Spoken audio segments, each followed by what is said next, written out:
सीता और गीता सिमिलर नाम है। दोनों घर काफी सिमिलर लग रहे हैं यार। दोनों बिस्किट के टेस्ट काफी सिमिलर हैं। अरे हाँ, वैसे आज पढ़ेंगे हम सिमिलैरिटी ऑफ ट्रायंगल्स के बारे में। हेलो एवरीवन, मुझे उम्मीद है कि आप सभी अच्छे हैं और आज मैं लेकर आई हूँ क्लास 10th मैथ्स ट्रायंगल्स का वन शॉट वीडियो। हमेशा की तरह खत्म करेंगे इस पूरे लेसन को सिर्फ एक वीडियो में और इस एक वीडियो को देखने के बाद हमेशा की तरह आपके कॉन्सेप्ट्स होंगे क्रिस्टल क्लियर। तो मैं हूं Roshni from Learno Hub, the free learning platform, जहां पर आप पढ़ सकते हो फिजिक्स, केमिस्ट्री, मैथ्स, बायोलॉजी, सब कुछ absolutely for free at learnohub.com। तैयार हो सभी लोग? Let's get started.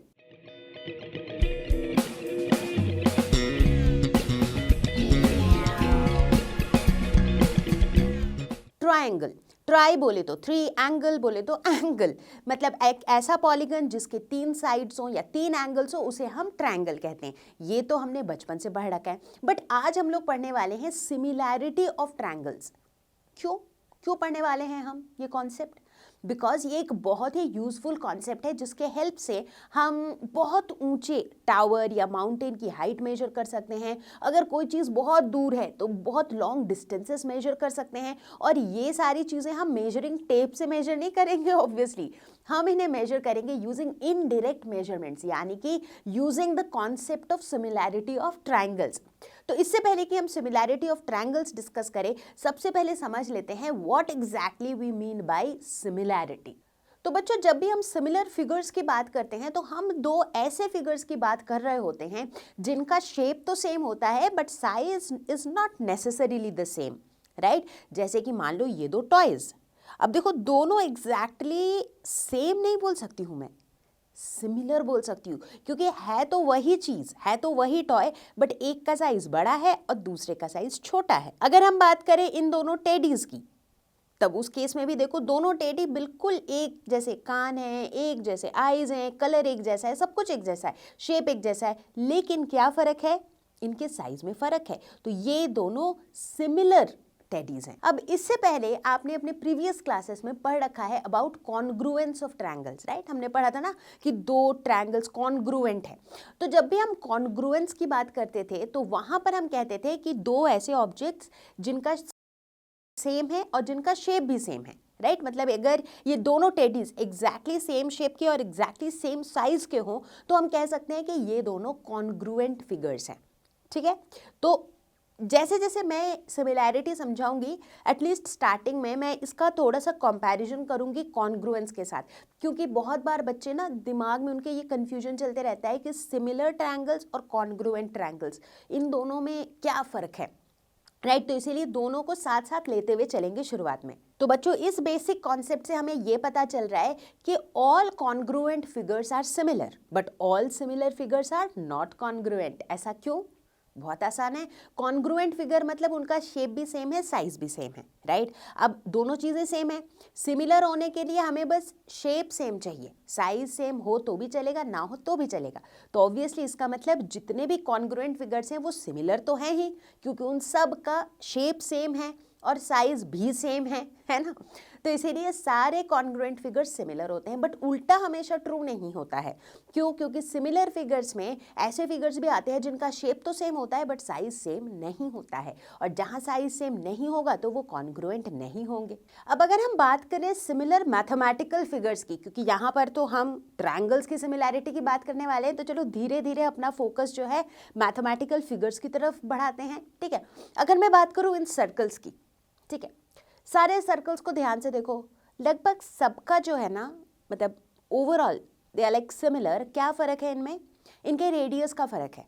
रेडियस धीरे धीरे देखो बढ़ता जा रहा है, इसीलिए इनके साइजेस अलग हैं, बट अगर इनकी शेप की बात करूँ तो इनका शेप तो सेम है, राइट? तो इसीलिए दे आर सिमिलर फिगर्स। अगर मैं यहाँ पर इन स्क्वायर्स की बात करूँ तो अगर नोटिस करो तो जो सारे स्क्वायर्स हैं उनका ओवरऑल शेप इज सेम, ये सारे के सारे स्क्वायर्स हैं, लेकिन इनका जो साइज़ है वो अलग है, क्योंकि इनका जो साइड का जो लेंथ है वो धीरे धीरे बढ़ रहा है, तो इसलिए इनका साइज़ अलग हो रहा है। So they are all similar squares, okay?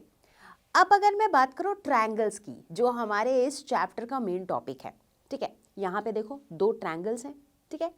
अब ये जो दोनों ट्रायंगल्स हैं, दोनों ट्रायंगल का अगर मैं सिर्फ शेप की बात करूं तो वो बराबर है, राइट। लेकिन इनका जो साइज़ है ये दिख ही रहा है, एक बहुत छोटा एक बहुत बड़ा है, तो साइज़ इनका अलग है, तो ये सिमिलर है। ये तो मैंने बड़ी आसानी से बता दिया। बट क्या इसका ये मतलब है कि अगर मैं कोई भी दो ट्रायंगल बनाऊं, एक बड़ा एक छोटा, तो वो दो हमेशा सिमिलर होंगे? ऑब्वियसली नॉट, ऐसा बिल्कुल नहीं होगा। जैसे कि ये दो ट्रायंगल्स, राइट, यहाँ पे जो ये दो रेड कलर के ट्रायंगल्स हैं, इन पे अगर आप फोकस करो तो देखो है तो दोनों ट्रायंगल, है एक छोटा एक बड़ा, यानी कि साइज इनका सिमिलर नहीं है, लेकिन क्या इनका शेप सिमिलर है दोनों ट्रायंगल, बट दोनों का शेप सिमिलर नहीं है। कैसे पता चल रहा है कि शेप सिमिलर नहीं है? क्योंकि देखो इस ट्रायंगल के अंदर जो एंगल्स इन्वॉल्व हैं, इनकी वैल्यू सेम नहीं है, और जैसे ही इनके एंगल्स अलग हैं तो ओवरऑल इसका जो शेप है वही चेंज हो जा रहा है। समझ रहे हो बात को? तो यानी कि जब हम ट्रायंगल्स के सिमिलैरिटी की बात करेंगे, ट्रायंगल्स सिमिलर कब होंगे? जब उनका शेप सेम हो, साइज सेम हो तब भी चलेगा, साइज सेम ना हो तब भी चलेगा, बट शेप का सेम होना ज़रूरी है। ट्रायंगल का शेप सेम है कि नहीं ये कौन बताएगा? ट्रायंगल के जो एंगल्स हैं, एंगल्स की वैल्यू बताएंगी, और क्या बताएंगी? इनके साइड्स प्रोपोर्शनल है कि नहीं वो बताएंगे। साइड्स का बराबर होना ज़रूरी नहीं है, लेकिन साइड्स का प्रोपोर्शनेट होना ज़रूरी है। राइट, बात समझ में आ रही है? थोड़ी थोड़ी तो समझ में आ रही होगी, अभी आगे और डिस्कस करेंगे डिटेल में। तो बच्चों, चाहे स्क्वायर हो, चाहे रेक्टेंगल हो, चाहे ट्रायंगल हो, चाहे हेक्सागन ही क्यों ना हो, इन जनरल अगर हम किसी भी पॉलीगन की बात करें तो हम कह सकते हैं कि दो या दो से अधिक पॉलीगन सिमिलर तभी होंगे जब उनके एंगल्स बराबर होंगे और जब उनके साइड्स प्रोपोर्शनल होंगे। साइड्स प्रोपोर्शनल होंगे इसका मतलब समझ में आ गया? मतलब साइड्स जो है वो सेम रेशियो में होंगे। जैसे कि मान लो एग्जाम्पल के तौर पर हमारे पास दो ट्रायंगल्स हैं, ठीक है। So triangle is like one of the simplest polygon, तो उसी का एग्जाम्पल लेते हैं, और एनीवेज इस लेसन में ट्रायंगल्स ही पढ़ना है ना। तो लेट अस से दो ट्रायंगल्स हैं ABC और DEF, ठीक है। अब देखो, अगर ABC और DEF सिमिलर है तो उस केस में एक तो angle A, angle B, angle C जो है वो किसके बराबर होना चाहिए? DEF के बराबर होना चाहिए, ठीक है। एक और ऑल्टरनेटिव ऑप्शन है कि इनके साइड्स प्रोपोर्शनल हो, मतलब AB divided by DE should be equal to BC divided by EF should be equal to CA divided by FD, ठीक है। यानी कि बोलने का मतलब है, लेट अस से एक छोटा ट्रायंगल है, ABC छोटा ट्रायंगल है और DEF बड़ा ट्रायंगल है। बोलने का मतलब है कि अगर DE का लेंथ AB का डबल है तो जो बाकी साइड्स हैं उनकी लेंथ भी कॉरस्पॉन्डिंग साइड से डबल होनी चाहिए, ताकि वो ओवरऑल उस ट्रायंगल का जो शेप है ना वो सिमिलर रहे उस छोटे वाले ट्रायंगल से। लॉजिक समझ में आ रहा है साइड्स प्रोपोर्शनल होने का? कूल। तो इस तरीके से अब देखो धीरे धीरे ना हम अपने मैथमेटिकल एस्पेक्ट में घुस रहे हैं, तो अब हम कुछ क्राइटेरिया बता देंगे कि भाई ये क्राइटेरिया अगर सेटिस्फाई हुआ तो इसका मतलब जो भी दो गिवन ट्रायंगल्स हैं वो सिमिलर हैं। तो बच्चों यहाँ पर स्क्रीन में आपको दिख रहे हैं दो मैथमेटिकल फिगर्स। अब आपको मुझे ये बताना है कि क्या ये दोनों सिमिलर हैं या नहीं हैं। चलो देखते हैं। तो बच्चों अगर हम बात करें इनके एंगल्स की, ठीक है, तो एंगल्स तो भाई दोनों के बराबर हैं, इसके भी सारे एंगल्स 90 डिग्री हैं, इसके भी सारे एंगल्स 90 डिग्री हैं, तो एंगल वाला क्राइटेरिया तो ये सेटिस्फाई कर रहा है। बट पॉलीगन्स के लिए दोनों कंडीशन सेटिस्फाई होना जरूरी है, एंगल्स भी बराबर होने चाहिए और जो साइड्स हैं वो भी प्रोपोर्शनल होने चाहिए। तो चलो देखते हैं कि क्या इनके साइड्स प्रोपोर्शनल है। अगर हम AD और PS को कंपेयर करें तो AD भी 3 सेंटीमीटर, PS भी 3 सेंटीमीटर, यानी कि AD बाई PS का जो रेशियो है दैट इज 1, ठीक है। और मैंने क्या बोला था कि जो भी रेशियो है वो सारे कॉरस्पॉन्डिंग साइड के बीच में सेम रहना चाहिए, ठीक है ना। तो चलो अब कंपेयर करते हैं DC और SR। So DC is 3 centimetre लेकिन SR इज 3.5 सेंटीमीटर, यानी कि इन दोनों का रेशियो 1 नहीं है। तो यानी कि यहाँ पर जो साइड्स हैं they are not in the same ratio, they are not proportional. तो इस वजह से ये जो दो गिवन पॉलीगन्स हैं दे आर नॉट सिमिलर। तो बच्चों सिमिलैरिटी का कॉन्सेप्ट तो लगभग समझ में आ गया। तो चलो अब हम अपना फोकस लेके जाते हैं ऑन सिमिलैरिटी ऑफ ट्रायंगल्स। तो जब हम ट्रायंगल्स के सिमिलैरिटी की बात करते हैं तो हम कहते हैं कि दो ट्रायंगल्स सिमिलर तभी होते हैं जब या तो उनके सारे एंगल्स बराबर हों या फिर उनके साइड्स प्रोपोर्शनल हो। मतलब पॉलीगन से ट्रायंगल का फर्क क्या है? यही फर्क है कि पॉलीगन्स के केस में ये दोनों क्राइटेरिया ट्रू होना चाहिए, बट ट्रायंगल्स के केस में दोनों में से कोई एक क्राइटेरिया भी ट्रू होगा तो चलेगा, ठीक है। ऐसा क्यों? ऐसा इसलिए क्योंकि ट्रायंगल्स के केस में अगर तीनों एंगल्स बराबर हैं उसका मतलब ही ये है कि उनके कॉरेस्पॉन्डिंग साइड्स प्रोपोर्शनल होंगे। एग्जैक्टली ऐसा क्यों? एकदम लॉजिक से सोचो, लॉजिक से सोचो। एक ट्रायंगल में कितने साइड्स होंगे? 1 2 3, 3 साइड्स होंगे होंगे। अब अगर मैंने बोला कि भाई इस ट्रायंगल के तीनों एंगल्स इस ट्रायंगल के तीनों एंगल्स के बराबर है, ठीक है, इसका मतलब हुआ कि अगर इस ट्रायंगल के भी तीनों एंगल की वही वैल्यू है तो भाई 3 ही तो साइड है, राइट? लाइक लेट्स से ये एंगल है, तो अब ये एंगल कितना है हमने डिसाइड कर लिया, तो भाई ये दोनों साइड उसी हिसाब से ओरिएंट हो पाएंगे। अब ये एंगल कितना है वो भी डिसाइड कर लिया है, तो ये दोनों साइड भी उसी हिसाब से ओरिएंट हो पाएंगे। इसका मतलब अगर तीनों एंगल बराबर हो गए तो जो तीनों साइड्स है उनका ओरिएंटेशन उसी तरीके से होगा। इसका मतलब जो साइड्स हैं वो ऑटोमेटिकली प्रोपोर्शनल होंगे and the vice versa is also true. अगर साइड्स प्रोपोर्शनल है तो उनके एंगल्स बराबर होने ही होने हैं, ठीक है।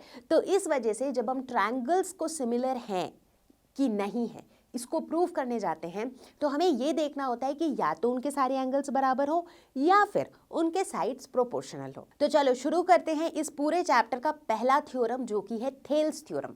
थेल्स थ्योरम ये कहता है कि अगर हमारे पास एक ट्रायंगल है और अगर उस ट्रायंगल के अंदर हम एक ऐसा लाइन ड्रॉ करें जो उस ट्रायंगल के किसी एक साइड के पैरेलल है, जैसे मान लो हमारे पास एक ट्रायंगल है ABC, हमने एक लाइन ड्रॉ किया DE, राइट? डी और ई पॉइंट को जोड़ के एक लाइन ड्रॉ किया DE, such that DE is parallel to BC, यानी कि DE जो है इस ट्रायंगल के एक साइड BC से पैरेलल है। तो ऐसे सिचुएशन में AD by DB will be equal to AE by EC, यानी कि ये D और E पॉइंट जो है ऐसे सिचुएशन में इस ट्रायंगल के बाकी दोनों साइड्स को बराबर रेशियो में डिवाइड करेंगे। पहले ही बता देती हूँ बच्चों कि थेल्स थ्योरम जो है ये एक बहुत ज़्यादा इंपॉर्टेंट थ्योरम है, तो इसे अच्छे से समझ लो क्योंकि इसे हम बहुत सारे क्वेश्चंस को सॉल्व करते दौरान अप्लाई करेंगे। अब जैसा कि मैंने बताया कि थेल्स थ्योरम भाई बहुत ज़्यादा इंपॉर्टेंट है। इनफैक्ट थेल्स थ्योरम का जो कन्वर्स है वो भी ट्रू है, मतलब इसका उल्टा।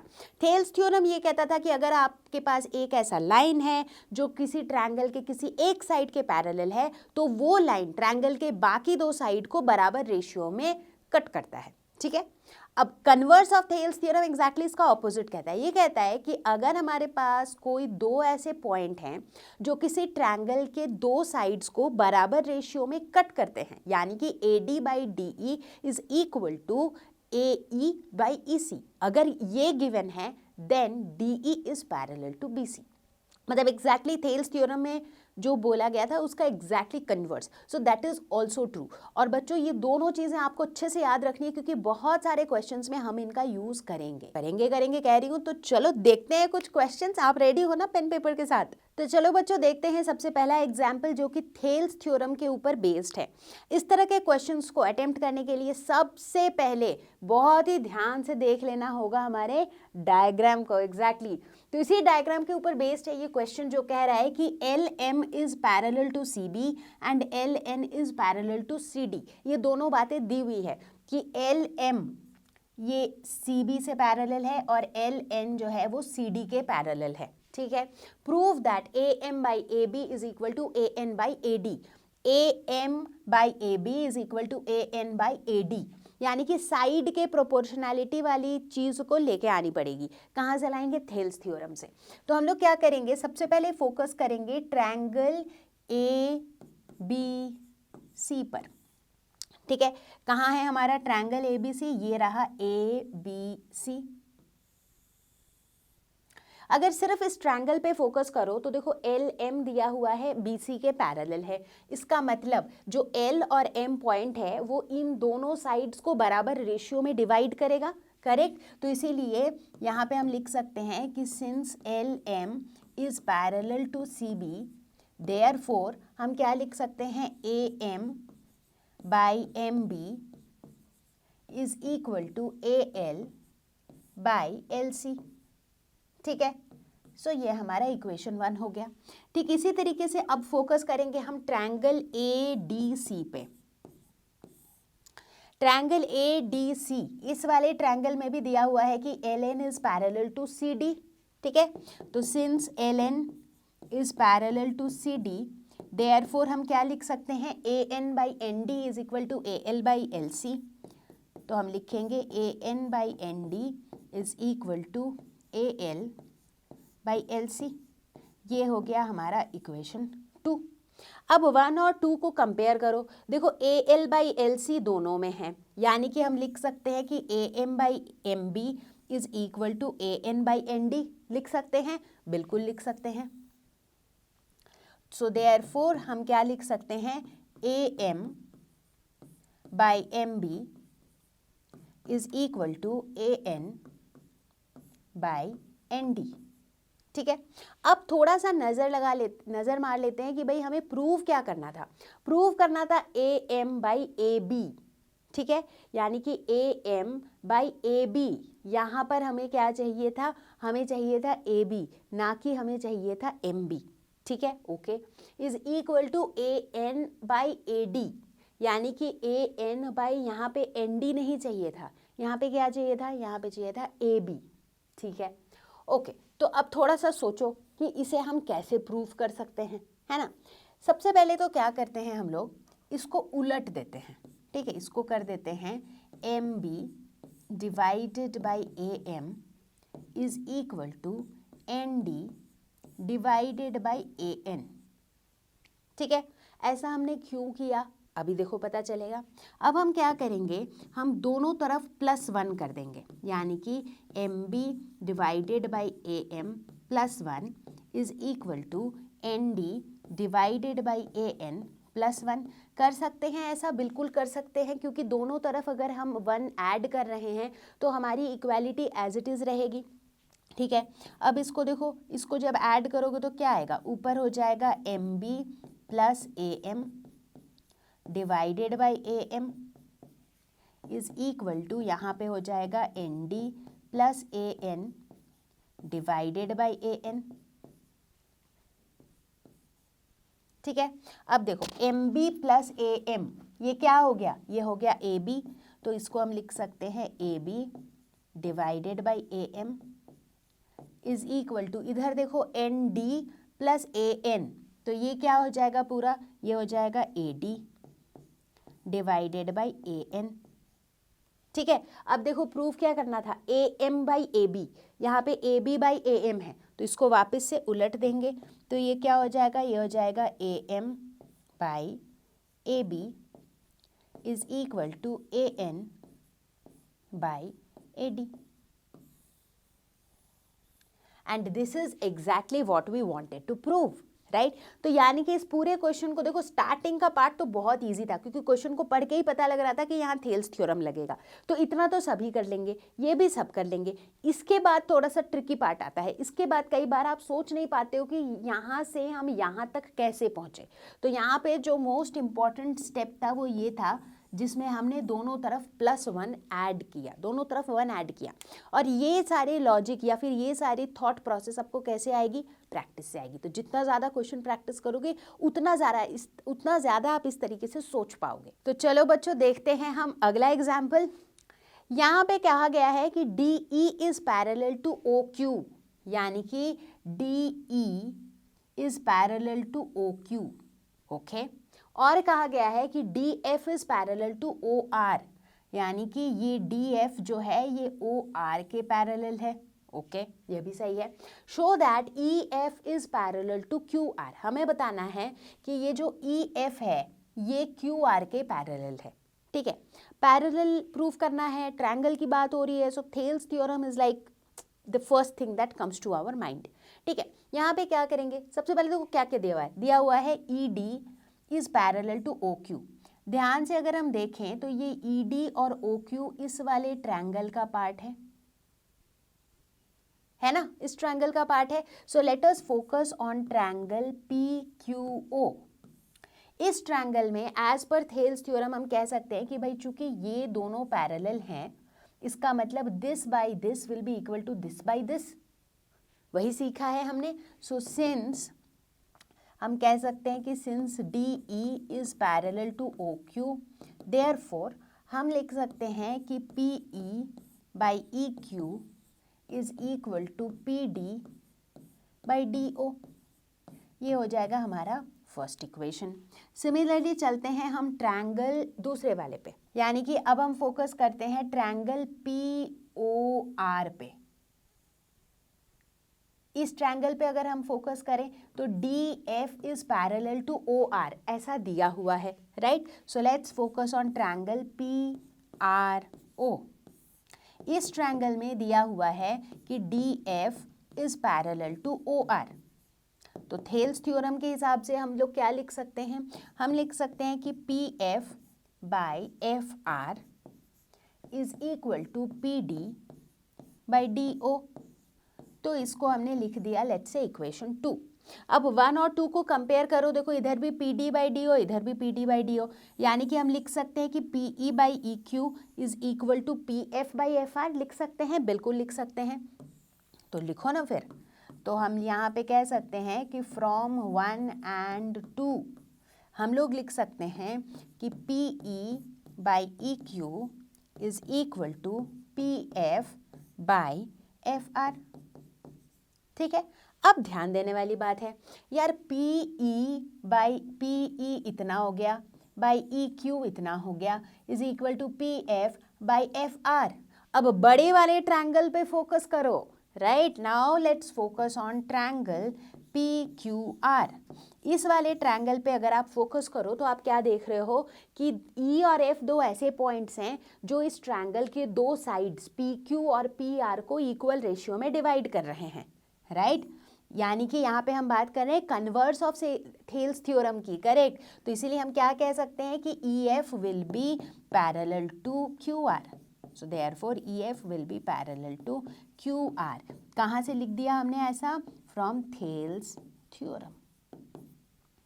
ठीक है। चूंकि इस ट्रायंगल में P E by E Q is equal to P F by F R, इसलिए हम कह सकते हैं कि E F is parallel to Q R. तो बच्चों अब अगर हम ट्रायंगल की सिमिलैरिटी के क्राइटेरिया की बात करें, अब एग्जैक्ट बिल्कुल प्रॉपर मैथमेटिकल क्राइटेरिया की बात करेंगे, तो दो ट्रायंगल ए बी सी और डी ई एफ सिमिलर तब होंगे जब या तो इनके कॉरेस्पॉन्डिंग एंगल्स बराबर हो, यानी कि angle A is equal to angle D, angle B is equal to angle E, angle C is equal to angle F. या तो ये ट्रू हो या फिर इनके साइड्स प्रोपोर्शनल हो, यानी कि A B by D E is equal to B C by E F is equal to C A by F D. ठीक है। या तो ये ट्रू हो, तो इन दोनों में से कोई भी एक क्राइटेरिया अगर ट्रू हो जाए तो हम कह सकते हैं कि वो दो गिवन ट्रायंगल सिमिलर हैं। तो चलो बच्चों छोटी छोटी चीज़ों पे ध्यान देना होगा, जैसे कि सिमिलर का सिंबल क्या होता है। अगर मुझे ये कहना हो कि triangle A B C is similar to triangle D E F, अब हर बार मैं इज सिमिलर टू तो नहीं लिखूंगी, है ना। तो इसके बदले में हम यूज़ करते हैं ये वाला सिंबल। और शायद आपको ये वाला सिंबल जाना पहचाना लग रहा होगा, क्योंकि जब हमने कॉन्ग्रुएंस के बारे में पढ़ा था तब हम यूज़ करते थे ये वाला सिंबल। जब हमें ये कहना होता था कि triangle A B C is congruent to triangle D E F, तो हम ये सिंबल यूज़ करते थे और अब हम ये यूज़ कर रहे हैं। तो फ़र्क क्या है, इसमें जो इज इक्वल टू वाला पार्ट था वो अब गायब हो चुका है, करेक्ट। क्यों? क्योंकि यहाँ पे दोनों ट्रायंगल सेम नहीं है, वो सिमिलर है। ठीक है। तो इस सिंबल को ध्यान में रखो, क्योंकि इसको अब हम आगे यूज करते रहेंगे। तो बच्चों हम नोटिस करेंगे कि इस तरह के कई सिचुएशंस आएंगे जब हमारे पास दो ट्रायंगल्स दिए हुए हैं और हमें बताना है कि वो दोनों सिमिलर हैं या नहीं, और अगर सिमिलर हैं तो कौन से क्राइटेरिया से वो सिमिलर हैं। ठीक है। तो इसका मतलब है कि ये जो मैंने ओवरऑल एक ब्रीफ दिया था कि भाई कोई भी दो ट्रायंगल सिमिलर तब होता है जब या तो उनके एंगल्स बराबर होते हैं या फिर उनके साइड्स प्रोपोर्शनल होते हैं। इसको आपके लिए और इजी बनाने के लिए हमने क्या किया है, हमने नहीं किया है एक्चुअली, ये इसी तरह से बना हुआ है, राइट। तो कुछ इस तरीके से बना हुआ है कि देयर आर सर्टन क्राइटेरिया जिनके एक एक नाम दे दिए गए हैं। तो आप क्या कर सकते हो, कोई भी दो ट्रायंगल सिमिलर है कि नहीं वो देखने के लिए इनमें से किसी भी क्राइटेरिया का आप यूज़ कर सकते हो। तो सबसे पहला क्राइटेरिया है ए क्राइटेरिया, जिसे हम कहते हैं एंगल एंगल एंगल क्राइटेरिया। नाम से ही पता चल रहा है, ये कहता है कि अगर हमारे पास दो ट्रायंगल्स हैं, वो दो ट्रायंगल्स सिमिलर तब होंगे जब उनके तीनों कॉरेस्पॉन्डिंग एंगल्स एक दूसरे के बराबर होंगे। ठीक है। जैसा कि ए बी सी और डी ई एफ, इन दोनों ट्रायंगल्स में एंगल ए अगर एंगल डी के बराबर है, एंगल बी अगर एंगल ई के बराबर है और एंगल सी अगर एंगल एफ के बराबर है, तो हम कह सकते हैं कि ये दोनों ट्रायंगल्स सिमिलर हैं बाय ए। इस तरीके से हम जनरली लिखते हैं जब हम क्वेश्चंस को सॉल्व करते हैं। Now very similar to A criteria is A criteria. मतलब बोलने का मतलब है कि यार अगर कोई दो ट्रायंगल हमारे पास हैं जिनके दो एंगल्स बराबर हैं, तो क्या ये ऑब्वियस नहीं है कि तीसरा एंगल बराबर ही होगा, क्योंकि हमें पता है कि किसी भी ट्रायंगल का जो सम ऑफ द 3 एंगल्स होता है दैट इज ऑलवेज 180 डिग्री, है ना। तो अब अगर मान लो हमारे पास 2 ट्रायंगल हैं जिनके 2 एंगल्स बराबर हैं, तो तीसरा एंगल को तो बराबर होना ही पड़ेगा, क्योंकि तीसरे एंगल की वैल्यू कितनी होगी 180 degree minus sum of the other 2 angles, correct. तो ऑब्वियसली तीसरा एंगल बराबर होगा। तो यहीं से आता है हमारा ए क्राइटेरिया, जो ये कहता है कि अगर हमारे पास 2 ट्रायंगल्स हों जिनके 2 एंगल्स बराबर हों, ये इंफॉर्मेशन हमारे पास है, तो बाय डिफॉल्ट वो दोनों ट्रायंगल्स सिमिलर होंगे बाय ए क्राइटेरिया। तो बच्चों ठीक इसी तरीके से नथिंग न्यू, जो हमने कई बार डिस्कस किया। अगला क्राइटेरिया है हमारा साइड क्राइटेरिया। इसका क्या मतलब है? दोनों ट्रायंगल के साइड्स बराबर होने चाहिए उनके सिमिलर होने के लिए? Absolutely not. दोनों ट्रायंगल्स के साइड्स प्रोपोर्शनल होने चाहिए, कई बार डिस्कस कर लिया अब तक। तो अगर हमारे पास ABC और DEF ये 2 ट्रायंगल्स हैं, ये 2 ट्रायंगल्स सिमिलर होंगे अगर AB by DE is equal to BC by EF is equal to CA by FD, ठीक है। यानी कि अगर इनके साइड्स प्रोपोर्शनल हैं तो वो ट्रायंगल सिमिलर है। तो इस तरह के क्राइटेरिया को हम कहते हैं SSS क्राइटेरिया। तो बच्चों यहाँ पे एक और बार वही पॉइंट दोहरा देती हूँ कि जब हम ट्रायंगल्स के सिमिलैरिटी की बात करते हैं तो हमारे लिए ये काफ़ी है कि इन दोनों में से एक क्राइटेरिया सेटिस्फाई हो, that is angles are equal and sides are proportional. लेकिन जब हम पॉलीगन्स की बात करते हैं तो इट इज़ मैंडेटरी कि ये दोनों क्राइटेरिया सेटिस्फाई हों। एक क्राइटेरिया और है जिसे हम कहते हैं SAS क्राइटेरिया, यानी कि साइड एंगल साइड क्राइटेरिया। नाम से पता चल रहा है कि यहाँ पे 2 साइड्स और एक एंगल इन्वॉल्व है। And point to be noted कि ये जो एंगल है ये एंगल इन्हीं दोनों साइड्स के बीच में होना चाहिए, इसीलिए देखो नाम से SAS, मतलब 2 साइड के बीच में जो एंगल है। तो यानी कि अगर हमारे पास 2 ट्रायंगल्स हैं सच दैट दोनों ट्रायंगल का एक एंगल बराबर है, कोई भी एक angle like the corresponding angles are equal, ठीक है, और उस एंगल को घेरने वाले जो 2 साइड्स हैं वो 2 साइड्स अगर प्रोपोर्शनल है तब भी हमारे दोनों ट्रायंगल्स सिमिलर होंगे। फॉर एग्जाम्पल अगर हमारे पास 2 ट्रायंगल्स हैं ABC और DEF और अगर मैंने बोला कि एंगल A और एंगल D बराबर हैं, ओके ग्रेट, तो इसका मतलब अगर A को घेरने वाले दोनों साइड्स जो कि कौन कौन है AB और AC, और D को एंगल D को घेरने वाले कौन से 2 साइड्स हैं DE एंड DF, तो इसका मतलब अगर AB by DE is equal to AC by DF, अगर ऐसा है और अगर एंगल A और एंगल D बराबर हैं तो भी ये दोनों ट्रायंगल सिमिलर हैं बाई SAS क्राइटेरिया। समझ में आया? तो अभी तक बच्चों हमने कितने क्राइटेरिया डिस्कस किए? हमने AAA क्राइटेरिया डिस्कस किया, हमने AA क्राइटेरिया डिस्कस किया, हमने SSS डिस्कस किया और हमने डिस्कस किया SAS। अब बारी ये है देखने की कि भाई क्वेश्चंस को जब हम सॉल्व करते हैं तो हम किस तरीके से इन क्राइटेरिया का यूज लेते हैं। चलो देखते हैं। सबसे पहला सवाल, यहाँ पर बने हुए हैं 2 ट्रायंगल्स और हमें बताना है कि क्या ये सिमिलर हैं। बहुत ही आसान सवाल है, ठीक है। क्या देखेंगे? सबसे पहले 2 क्राइटेरिया है हमारे पास, या तो इनके सारे एंगल्स बराबर हो या फिर इनके साइड्स प्रोपोर्शनल हो। साफ साफ दिख रहा है कि यार साइड्स के बारे में कुछ खास इन्फॉर्मेशन तो है नहीं, बट एंगल के बारे में है। इसका एंगल B और इसका एंगल Q बराबर है, इसका एंगल C और इसका एंगल R बराबर है, इसका एंगल A और इसका एंगल P बराबर है, यानी कि all angles are equal. Therefore हम क्या कह सकते हैं कि triangle ABC is similar to triangle PQR, ठीक है। और अगर हमें इनफैक्ट क्राइटेरिया की बात करनी हो तो ये कौन से क्राइटेरिया से? बाय AAA क्राइटेरिया, ठीक है। तो अब बारी है प्रॉब्लम नंबर 2 की। ये कह रहा है कि triangle ODC and triangle OBA are similar. यहाँ पे देखो ट्रायंगल ODC, ये वाला ट्रायंगल और ये वाला ट्रायंगल, ये दोनों सिमिलर है, ऐसा दिया हुआ है। अगर ऐसा दिया हुआ है कि ये दोनों ट्रायंगल सिमिलर है, इसका मतलब इनके कॉरेस्पॉन्डिंग एंगल्स इक्वल होंगे, ठीक है। तो चलो इसको लिख डालते हैं। यहाँ पे दिया हुआ है कि triangle ODC is similar to triangle OAB, ठीक है। देयरफॉर हम क्या लिख सकते हैं कि angle ODC will be equal to ये वाला एंगल जो कि 70 डिग्री है, विल बी इक्वल टू ये वाला एंगल, क्योंकि वो अपने कॉरेस्पॉन्डिंग एंगल से ही बराबर होगा, ठीक है। तो हम कह सकते हैं this is equal to angle OBA। Similarly हम कह सकते हैं कि ये वाला angle will be equal to ये वाला एंगल, करेक्ट, यानी कि angle DOC will be equal to angle AOB। और हम कह सकते हैं कि ये वाला angle will be equal to ये वाला एंगल, ठीक है, that is angle DCO is equal to angle OAB। तो ये सारी बातें हमें पता है, जैसे ही हमें क्वेश्चन ने ये बताया कि ये दोनों ट्रायंगल्स सिमिलर हैं, ठीक है। अब देखो क्या कह रहा है question, angle BOC is 125 degree, angle CDO is 70 degree. ये सारी चीज़ें हमें डायग्राम में दिख रही हैं। Find angle DOC, angle DCO and angle OAB, यानी कि हमें इन्हीं में से देखो वैल्यूज़ निकालनी है। एंगल DCO निकालना है, एंगल DOC निकालना है और एंगल OAB निकालना है, एंगल OAB निकालना है, जिसमें से हमें दिख ही रहा है कि DCO और OAB की वैल्यू सेम होने वाली है ना। तो चलो निकालना शुरू करते हैं। कहाँ से शुरू करेंगे? सबसे पहले देखो सिंपल सी चीज़ें देखेंगे। AOC जो है ये एक स्ट्रेट लाइन है, तो अगर हम देखें तो ये AOC ये पूरा क्या है, ये एक स्ट्रेट लाइन है।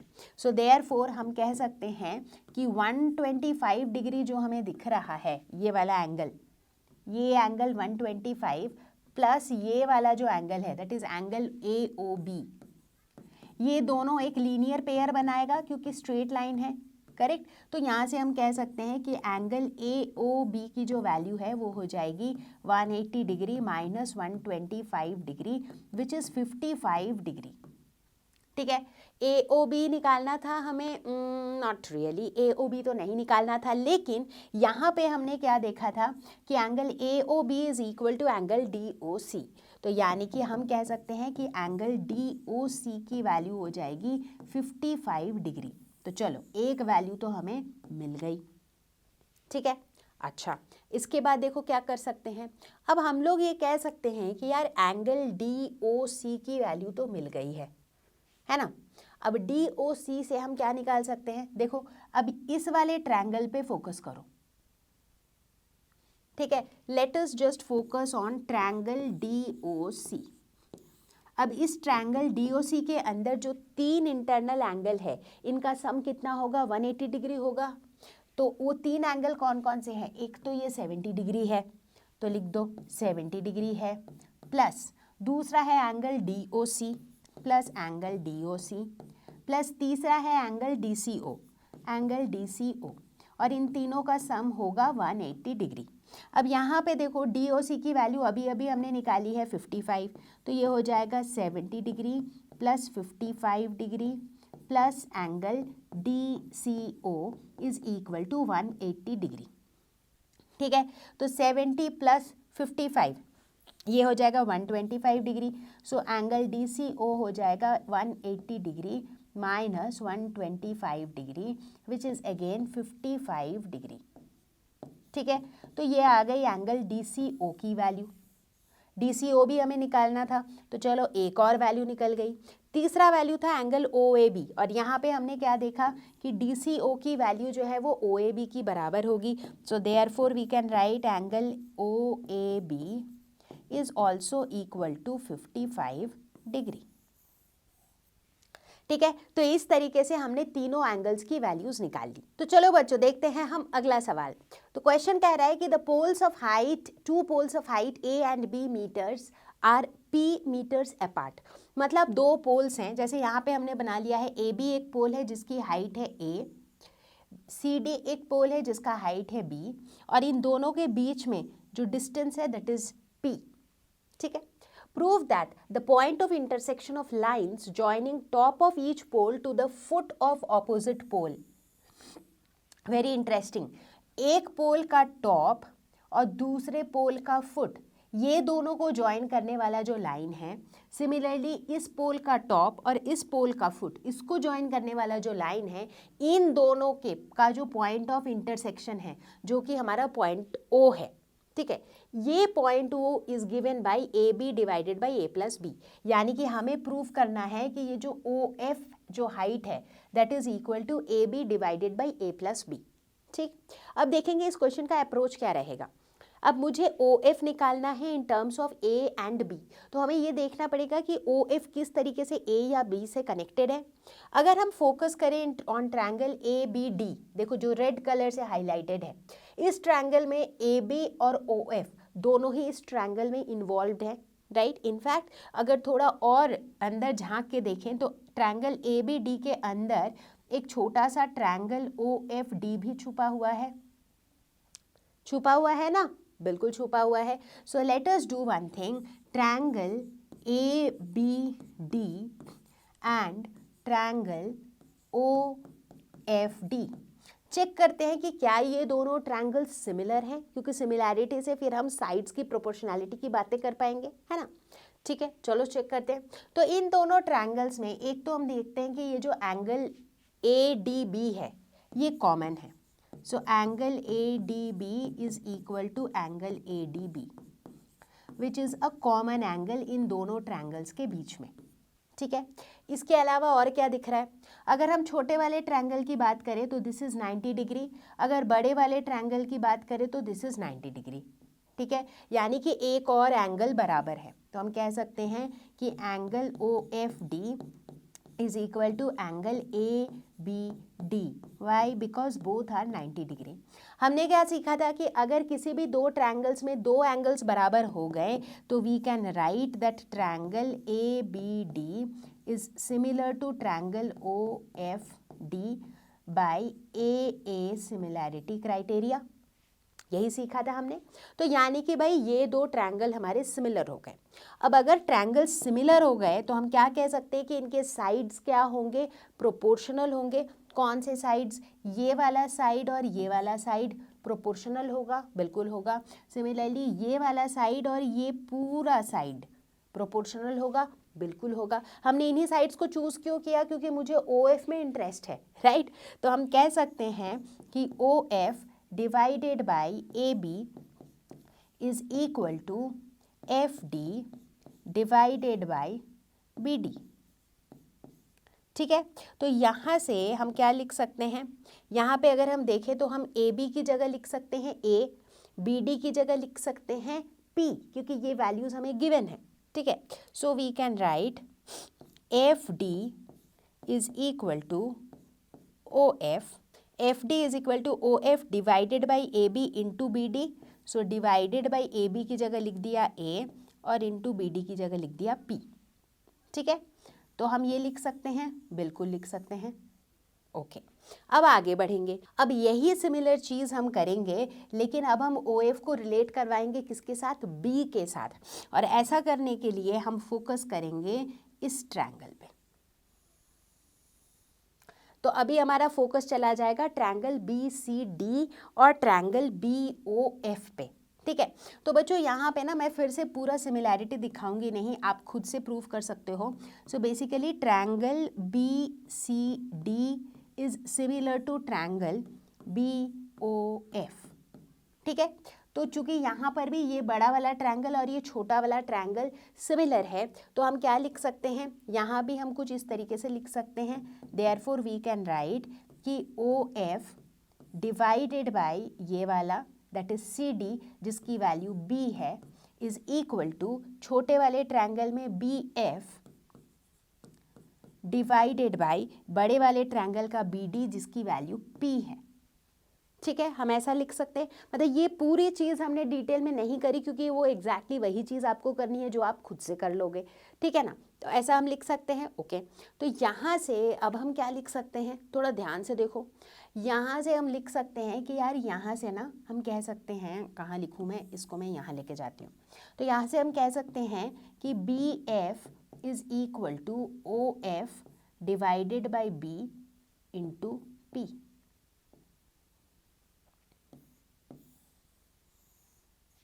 ठीक है, ये हम दूसरी चीज़ लिख सकते हैं। तो यानी कि यहाँ पे हमने लिखा FD का एक्सप्रेशन, यहाँ पे हमने लिखा BF का एक्सप्रेशन। FD मतलब ये और BF मतलब ये। ठीक है, यहाँ तक क्लियर है? ठीक है, तो अब इसके बाद का स्टेप देखो।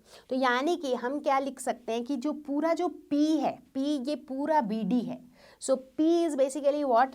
BF plus FD is equal to P। और BF क्या है, यहाँ पे निकाला है हमने, BF is OF divided by B into P। FD क्या है, यहाँ पे निकाला है हमने, OF divided by A into P and this is equal to P। अब दोनों तरफ P है तो P क्या हो जाएगा, कैंसिल हो जाएगा, तो हमारे पास बचेगा OF into 1/B plus 1/A is equal to 1। तो OF को हम क्या लिख सकते हैं, AB divided by A plus B and this is what we wanted to prove. यही तो प्रूव करना था हमें कि इसकी वैल्यू, इसकी जो हाइट है ये होगी AB divided by A plus B। आ गया ना, आ गया। तो देखो किस तरीके से हमने ये एक रियल लाइफ प्रॉब्लम है, राइट। मैंने बिल्कुल इस वीडियो की शुरुआत में बताई थी कि हम सिमिलैरिटी ऑफ ट्रायंगल्स इसलिए पढ़ रहे हैं ताकि हम बहुत ऊंची चीज़ों की हाइट कैलकुलेट कर सके, बहुत लॉन्ग डिस्टेंसेस कैलकुलेट कर सके। और देखो एग्जैक्टली वही हमने किया यहाँ पे। This is one practical example जहाँ पर हमने सिमिलैरिटी के कॉन्सेप्ट से किस तरीके से दो टावर के बीच के डिस्टेंसेस, उनके हाइट्स या फिर उनके ये जो पॉइंट ऑफ इंटरसेक्शन है इनकी हाइट्स, ये सारी चीज़ें कैलकुलेट कर सकते हैं। तो चलो भाई, अब इतने सारे क्वेश्चंस करके हमें एक सिमिलैरिटी का ऑफ ट्रायंगल्स का तो काफ़ी आइडिया लग चुका है। अब बात करेंगे हम एरिया ऑफ सिमिलर ट्रायंगल्स के बारे में कि भाई मेरे पास दो ट्रायंगल्स है ABC और DEF और हमें पता है कि ये दोनों सिमिलर ट्रायंगल्स हैं, लेकिन मुझे जानना है कि इनके एरियाज़ के बीच में कुछ रिलेशन है क्या। बिल्कुल होगा ही ना, क्योंकि इनके साइड्स प्रोपोर्शनल हैं तो इनके एरियाज के बीच में भी तो कुछ रिलेशन होगा। तो वो रिलेशन कुछ ऐसा होता है कि area of triangle ABC divided by area of triangle DEF is equal to the square, the ratio of the square of the corresponding sides, यानी कि AB बाई DE का whole square is equal to BC by EF का whole square is equal to CA by FD का whole square. यानी कि इनके जो corresponding sides का जो रेशियो था, उस रेशियो का जो होल स्क्वायर है उतना ही हो जाएगा ratio of the area of the two triangles. Now this again is a very very important relation और हम इसके ऊपर बेस करके भी कुछ क्वेश्चंस देखेंगे। तो इसी के साथ कनेक्टेड एक छोटा सा कॉन्सेप्ट बता देती हूँ यहीं पर कि जो ratio of area of similar triangles होता है, this is also equal to the square of the ratio of altitudes, square of the ratio of medians and square of the ratio of angle bisectors। अब ये तीनों चीज़ें क्या होती है सबको पता है। altitude मतलब हाइट जिसे हम कहते हैं, मतलब अगर हमारे पास एक ट्रायंगल ABC है तो किसी भी एक वर्टेक्स से उसके ऑपोजिट साइड पे अगर हम एक परपेंडिकुलर बनाते हैं, so that basically is the altitude. ठीक है, ओके। अगर हम बात करते हैं लेट्स से मीडियन की, मीडियन का मतलब होता है कोई भी एक ट्रायंगल है ABC, किसी भी एक वर्टेक्स से अगर उसके ऑपोजिट वाले साइड के मिड पॉइंट को कट करने वाला एक लाइन हम खींचते हैं, उसे हम कहते हैं मीडियन। मीडियन मतलब ये मिड पॉइंट पे कट करेगा। जैसे मान लो वर्टेक्स B से हमने उसके ऑपोजिट साइड यानी कि AC के ठीक बीचों बीच पॉइंट तक एक लाइन बनाया, ठीक है, so this becomes the median. ठीक है, अगर बात करें एंगल बाइसेक्टर की, तो मतलब जो एंगल को बाइसेक्ट करता है, जो किसी भी एंगल को दो इक्वल हिस्सों में बाइसेक्ट करता है। लेट्स से ABC एक ट्रायंगल है, अगर वर्टेक्स B से हम एक ऐसा लाइन ड्रॉ करें जो एंगल B को एग्जैक्टली दो इक्वल हाफ में डिवाइड करते हुए ऑपोजिट साइड को मीट कर रहा है, तो उसे हम कहते हैं एंगल बाइसेक्टर। ठीक है, अब समझ में आ गया क्या होती है ये तीनों चीज़ें। तो बोलने का मतलब था area of triangle ABC by area of triangle DEF is equal to the square of the ratio of the altitudes, it is also equal to the square of the ratio of the medians and it is also equal to the square of the ratio of the angle bisectors। तो यानी कि अगर कभी भी आपके सामने ऐसे सवाल दिए गए हो जहाँ पर एंगल बाइसेक्टर्स के बारे में इंफॉर्मेशन दी गई है और आपको पूछा जा रहा है about the area of the triangles, तो अगर आप किसी तरह ये प्रूव कर सकते हो कि वो दोनों ट्रायंगल्स सिमिलर ट्रायंगल्स हैं, तो आप डायरेक्टली इस रिलेशनशिप का यूज करके उनके एरियाज के बारे में बता सकते हो। तो चलो बच्चों देखते हैं हम problem number 1। Diagonals of a trapezium ABCD with AB parallel CD intersect each other at the point O। दिख ही रहा है यहाँ पे ABCD एक ट्रेपीजियम है, इसके डायगोनल्स हैं AC एंड DB और ये AC और DB इंटरसेक्ट कर रहे हैं पॉइंट O पर। If AB is equal to 2CD, find the ratio of the areas of triangles AOB and COD. Triangle AOB और ट्रायंगल COD, इन दोनों के एरियाज के बारे में पूछा जा रहा है। तो सबसे पहले ये चेक कर लेते हैं कि क्या ये दोनों ट्रायंगल सिमिलर हैं। तो चलो चेक करते हैं। Triangle AOB and triangle COD, ठीक है, ध्यान से देखते हैं। हम देखेंगे कि this angle is equal to this angle. कैसे? Because they are vertically opposite angles, पता ही है हमें। So we can write angle DOC is equal to angle AOB. Why are they equal? Because they are vertically opposite angles, ठीक है। इसके अलावा हम कह सकते हैं कि ये वाला जो एंगल है विल बी इक्वल टू ये वाला एंगल। ऐसा क्यों? Because they are alternate interior angles, क्योंकि DC और AB पैरेलल है। तो ये जो DB है this is like a transversal. बचपन में पढ़ा था ना कि अगर दो पैरेलल लाइंस है, अगर ट्रांसवर्सल ऐसे है तो ये ऑल्टरनेट इंटीरियर एंगल्स बराबर होंगे। तो वही वाली बात है। So we can write angle CDO is equal to angle OBA. Why? Because they are alternate angles. Similarly, हम कह सकते हैं कि ये वाला जो एंगल है that will be equal to ये वाला एंगल, क्योंकि वो भी alternate angles हैं, है ना। So therefore we can write angle DCO is equal to angle OAB because that is also alternate angle. तो तीनों एंगल्स, तीनों corresponding angles बराबर हो गए। So therefore we can say triangle AOB is similar to triangle COD by which criteria? By AAA criteria, ठीक है। तो ये दोनों ट्रायंगल्स सिमिलर हो गए। जब दो ट्रायंगल्स सिमिलर होते हैं तो उनके एरियाज का रेशियो किसके बराबर होता है? Square of the ratio of the corresponding sides. तो यहाँ पर हम कह सकते हैं कि area of triangle AOB divided by area of triangle COD क्या हो जाएगा? AOB का कोई एक साइड ले लो, लेट अस सपोज हमने AB साइड ले लिया, और COD का एक साइड ले लो, लेट अस से हमने CD ले लिया। मतलब ये दोनों कॉरेस्पॉन्डिंग साइड्स हैं actually, right. So this will be equal to AB by CD का होल स्क्वायर।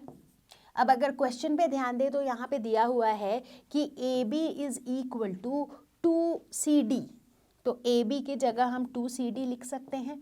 तो ये हो जाएगा 2CD डिवाइडेड बाई CD का होल स्क्वायर।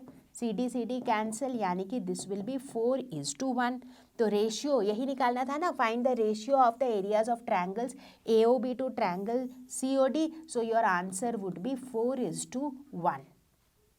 इजी था, सिंपल था, ठीक है, खुद से भी हो जाएगा। सुपर। तो चलो बच्चों देखते हैं अगला problem, which is problem number 2। If the areas of two similar triangles are equal, prove that they are congruent. यानी कि बोलने का मतलब है कि हमारे पास दो ट्रायंगल्स हैं, हमें पता नहीं है कि भाई वो क्या है, मतलब कॉन्ग्रुएंट है नहीं है, बट हमें ये पता है कि ये दोनों ट्रायंगल्स सिमिलर हैं, ठीक है। और क्या पता है कि इनका एरिया इक्वल है। हमें क्या पता है? कोई भी दो ट्रायंगल जो सिमिलर हो, लेट अस सपोज ये दोनों ट्रायंगल्स हैं ABC और ये है DEF, ठीक है ना। तो हमें सिमिलैरिटी के कॉन्सेप्ट से ये पता है कि अगर ये दोनों ट्रायंगल सिमिलर हैं तो इनके एरिया का जो रेशियो होगा, that is area of triangle ABC divided by area of triangle DEF, that will be equal to square of the ratio of corresponding sides. यानी कि this will be equal to AB by DE का whole square, या फिर AC by DF का whole square, या फिर BC by EF का whole square, ठीक है। अब यहाँ पे दिया हुआ है कि इनका जो रेशियो है वो क्या है? वो इक्वल है। यानी कि ए रेशियो क्या हो जाएगा? एरियाज इक्वल है। एरियाज ही अगर इक्वल है मतलब इसका जो न्यूमरेटर का वैल्यू है डिनोमिनेटर का भी वही वैल्यू होगा। यानी कि इस रेशियो का वैल्यू क्या हो जाएगा? ये हो जाएगा 1। सो 1 इज इक्वल टू ये सारा चीज़ AB बाई DE का whole square, similarly AC by DF का होल स्क्वायर। तो इसका क्या मतलब हुआ? इसका मतलब हुआ कि इन सब के रेशियो को भी 1 होना पड़ेगा। और ऐसा कब होगा? जब ये कॉरस्पॉन्डिंग साइड्स बराबर होंगे। यानी कि ऐसा तभी होगा जब AB is equal to DE जब AC is equal to DF और जब BC is also equal to EF। अब इनको देखो ध्यान से, ये दोनों सिमिलर तो पहले ही थे, सिमिलर थे मतलब इनके सारे एंगल्स बराबर थे। अब हमने ये भी प्रूव कर दिया कि इनके साइड्स भी इक्वल है, तो शेप भी इक्वल है, साइज भी इक्वल है। इसका मतलब क्या हो गया कि ट्रायंगल ABC जो है और ट्रायंगल DEF जो है, ये दोनों क्या है, ये दोनों हैं कॉन्ग्रुएंट। तो चलो बच्चों, अब ये इस लेसन का है ये आखिरी topic which is Pythagoras theorem. अब आप सोचोगे पाइथागोरस थ्योरम तो हम बचपन से ही पढ़ते आ रहे हैं, हमें पता भी है कि भाई अगर हमारे पास एक राइट एंगल ट्रायंगल हो तो उस राइट एंगल ट्रायंगल का जो हाइपोटेन्यूज होता है उसका square is equal to sum of the squares of the perpendicular and the base, यही होता है। ठीक है, चलो भाई, अगर किसी को किसी तरह का कंफ्यूजन है पाइथागोरस थ्योरम में, बाय चांस अगर आपने बचपन में ध्यान से नहीं पढ़ा था या आप भूल गए हो, एक बार रिकैप करा देती हूँ कि राइट एंगल ट्रायंगल में जो लॉन्गेस्ट साइड होता है वो कौन सा वाला होता है, जो 90 डिग्री एंगल के ऑपोजिट होता है, दैट इज हाइपोटेन्यूज। ठीक है, बेस कौन होता है, बेस होता है बेस जो नीचे है जिसके ऊपर 90 डिग्री बनी हुई है, and obviously the third one is the perpendicular. ठीक है, तो ये तीन हमारे साइड्स हो जाते हैं। ठीक है, तो पाइथागोरस थ्योरम कहता है कि एच स्क्वायर यानी कि hypotenuse square is equal to P square plus B square, that is perpendicular square plus base square. ठीक है, अभी यहाँ पे हमारा क्या करने का प्लान है, पाइथागोरस थ्योरम तो हमें पता ही है, यहाँ पर हम ये सिमिलैरिटी ऑफ ट्रायंगल का जो कॉन्सेप्ट है इसके हेल्प से पाइथागोरस थ्योरम को प्रूव करेंगे और दोनों को काइंड ऑफ रिलेट करेंगे। तो चलो देखते हैं पाइथागोरस थ्योरम का प्रूफ। ठीक है, यहाँ पर बना हुआ है हमारा एक right angle triangle which is ABC, जहाँ पर एंगल B हमारा 90 डिग्री है।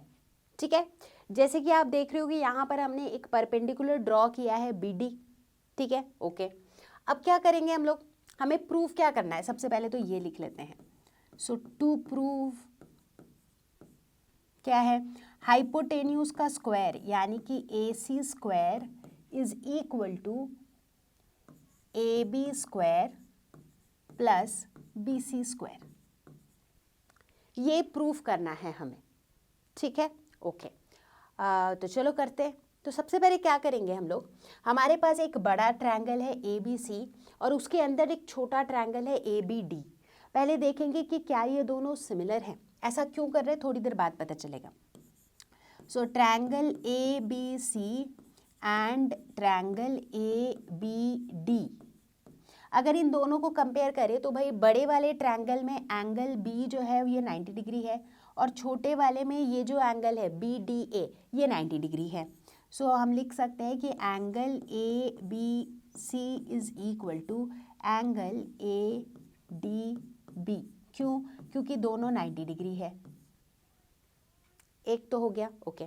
दूसरा हम कह सकते हैं कि ये जो छोटा वाला ट्रायंगल है इसमें ये वाला एंगल और जो बड़ा वाला ट्रायंगल है उसमें भी ये वाला एंगल कॉमन है।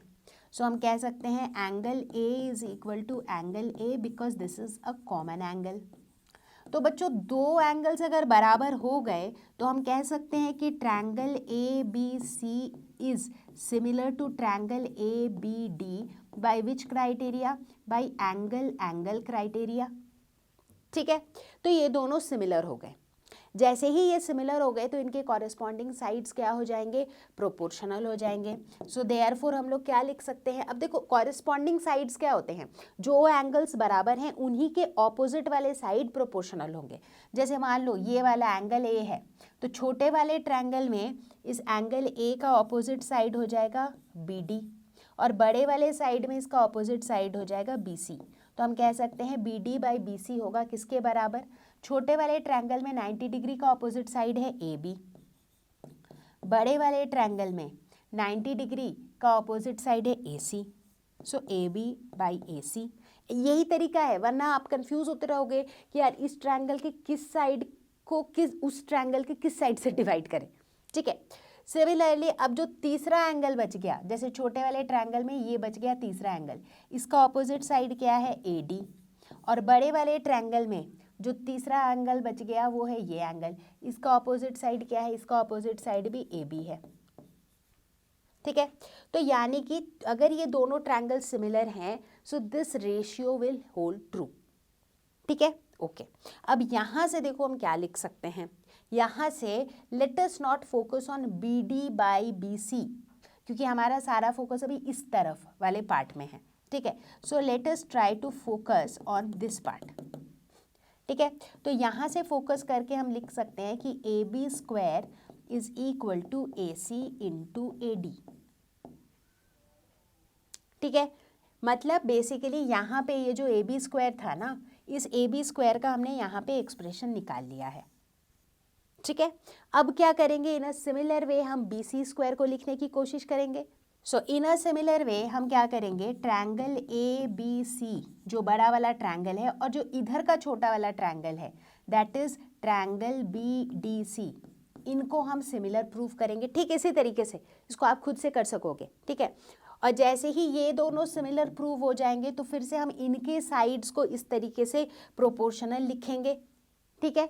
और वहाँ से हमें एक एक्सप्रेशन मिल जाएगा बी सी स्क्वायर का, और इसको मैं चाहती हूँ कि आप खुद से करो, ठीक है। मैं डायरेक्ट नहीं लिख रही हूँ, मैंने यहाँ पे डिटेल में समझाया है, इसलिए मैं चाहती हूँ कि ये आपका होमवर्क रहे, जो आप इसको स्टेप वाइज करके देखो, ठीक है। तो यहाँ पे बी सी स्क्वायर क्या हो जाएगा, ये हो जाएगा सी डी इंटू ए सी, ठीक है। यहाँ पे ये आ गया। अब हम इस एक्सप्रेशन को और इस एक्सप्रेशन को ऐड कर देंगे, लेट अस से this is 1 and let us से दिस इज 2।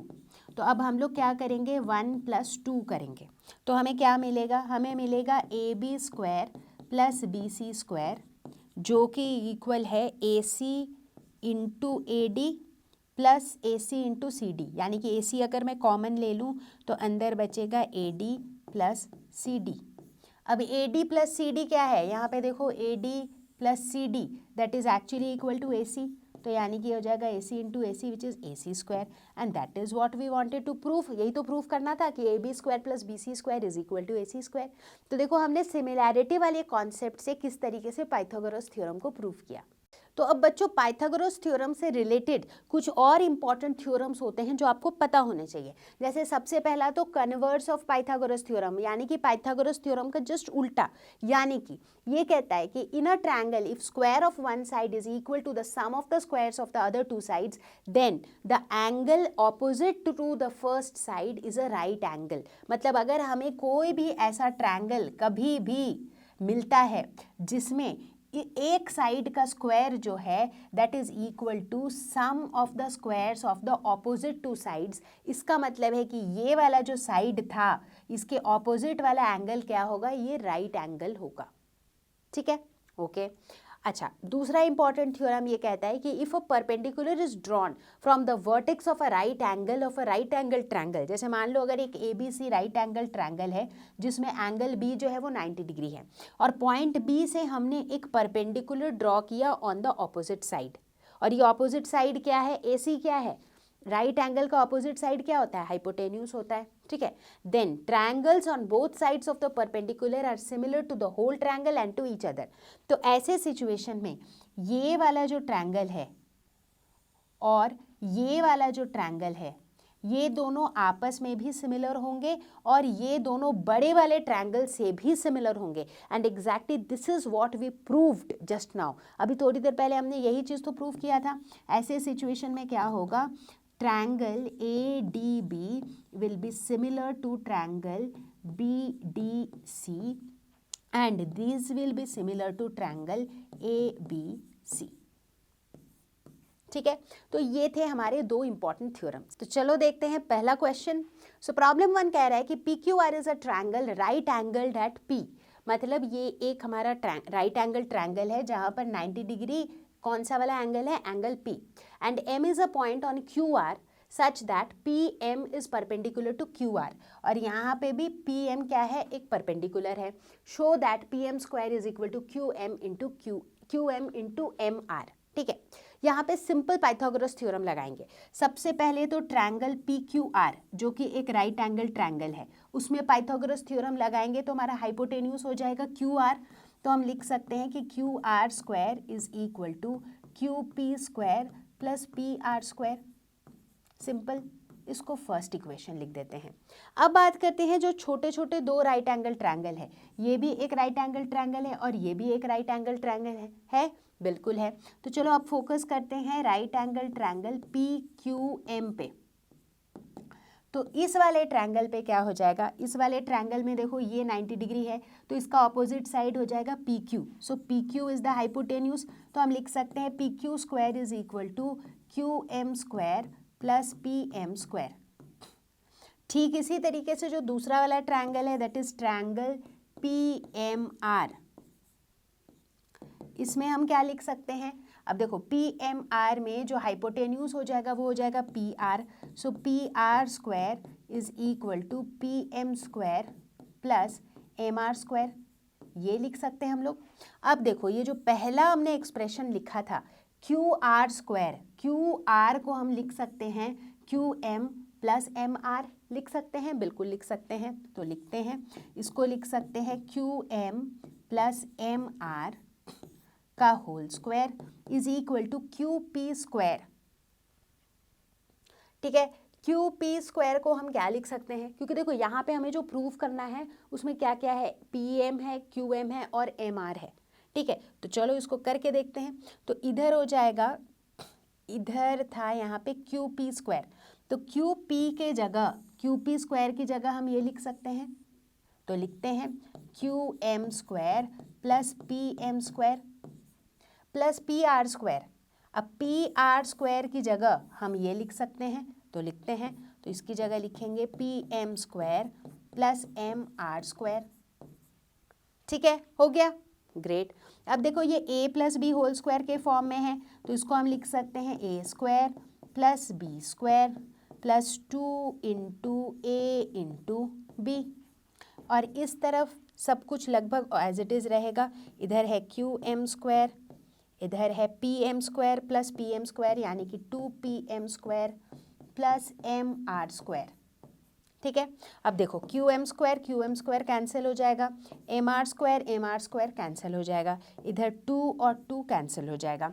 तो हमारे पास क्या बचा, हमारे पास बचा PM square is equal to QM into MR, और यही हमें प्रूफ करना था और हमने प्रूफ कर दिया। तो चलो बच्चों देखते हैं इस वीडियो का आखिरी सवाल। तो ये क्वेश्चन कह रहा है कि a wire attach to a vertical pole of height 18 meter is 24 meters long. मतलब एक वर्टिकल पोल है हमारे पास इस तरीके से, जिसकी हाइट है 18 मीटर्स। ठीक है, ओके। कहा क्या गया है कि एक वायर है जिसको हमने अटैच किया है इसी पोल से, and has a stake attach to the other and.